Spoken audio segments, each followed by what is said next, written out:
tonight. Can you believe it? We're 21. That makes us legal. So I'm going to enjoy a shot of dry fly distilled in Spokane whiskey. You know, I'd swear that was water. What do you mean there's no drinking on set? That has to be the dumbest rule I've ever heard. Anyway, tonight's episode is on youth.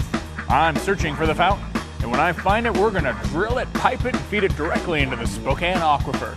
You can thank me now. This is the Acceleration Report.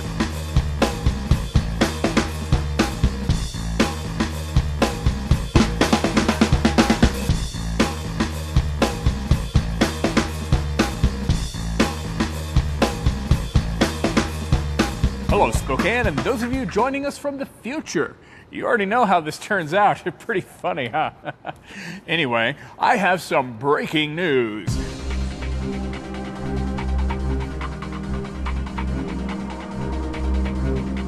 Breaking news. Okay, I said that. Breaking news.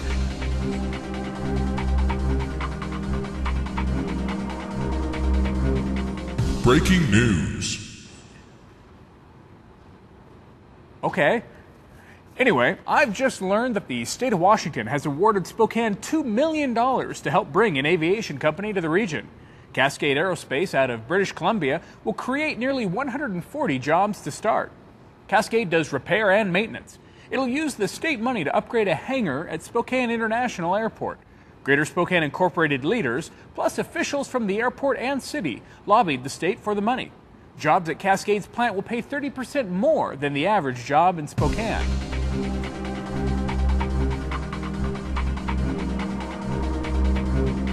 Breaking news. Yeah, we're done, but thanks. In other news,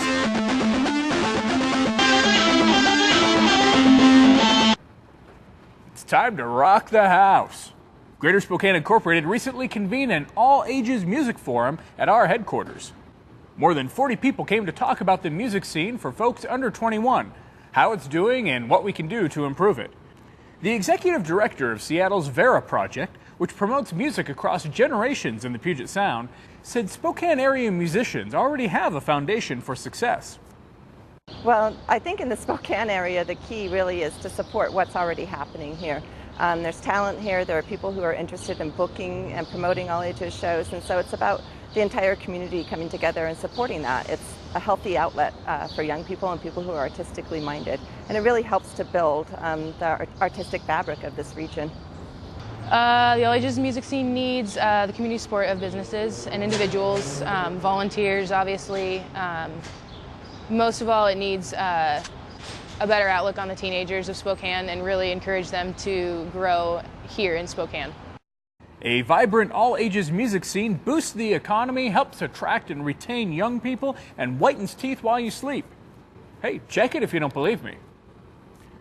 If you're just starting your career or have interns you need to train, send them to my house. I have yard chores. Okay, on the other hand, for a better education, you might consider Greater Spokane Incorporated Summer Intern Academy. Each Friday for 2 months, business leaders talk about career development and interns network with each other. The idea is to keep our young talent in the Inland Northwest.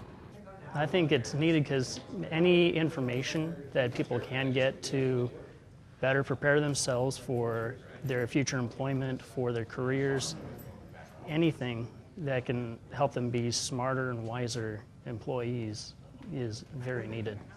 Values large, I'd say. I think a lot of interns, like myself, sometimes may feel disconnected to their job. And the Intern Academy has provided some motivating factors to help me feel more connected to my employment and to the city in general.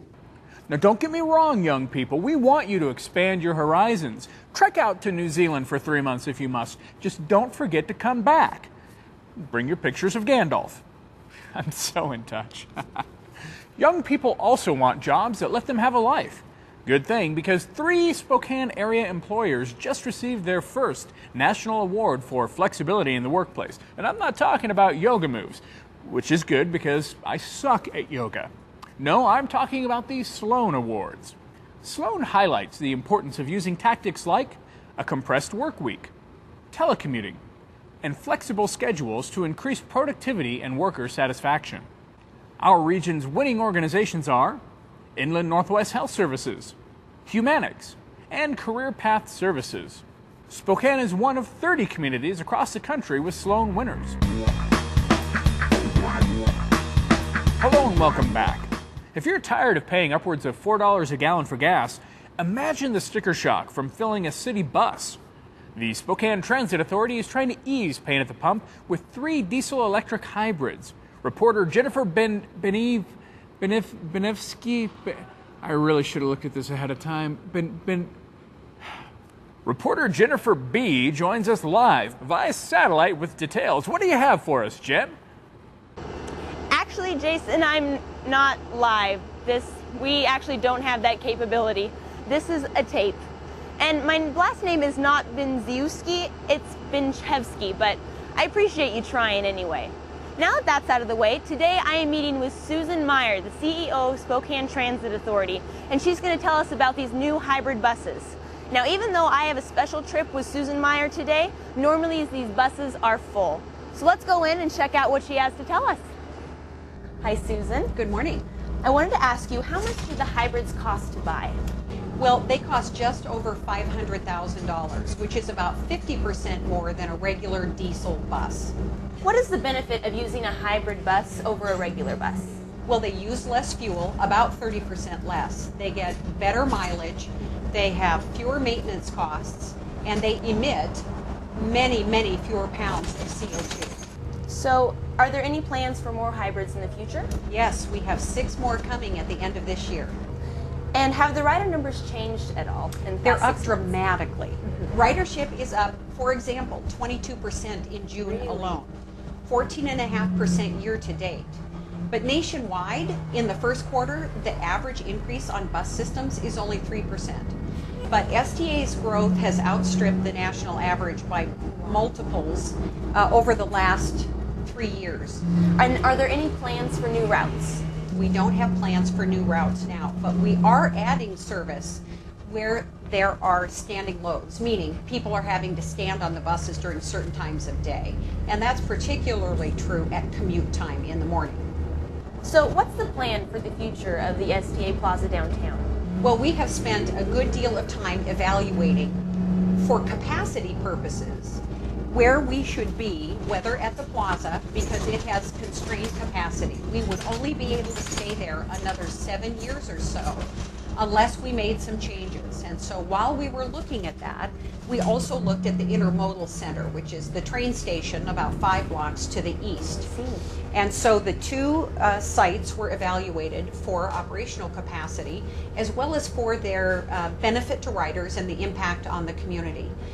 Now, a kind of a personal question from our news anchor, Jason Pegg. Would it be possible for him to bring his horse on a bus? Well, he could under certain circumstances. If, for example, it was trained to perform a specific task for him. If he bought 4 seats on the bus, and if he brought a pooper scooper. Oh, wonderful. I'll let him know, definitely. And on kind of the same note, is it true that Jason Pegg himself has been banned from all city buses? Well, banned is a harsh word. We call it being excluded, but yes, that's true, but only for a year. Well, you know what? That's good to know. There you have it, Jason. Sorry about that. I'm Jennifer Benchevsky, reporting from a hybrid bus. Back to you, Jason. Okay. Thanks.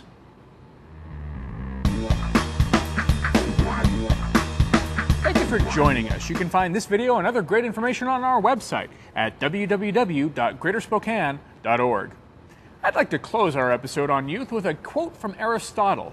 The philosopher once said, "The young are permanently in a state resembling intoxication." That's funny. Thank you for joining us.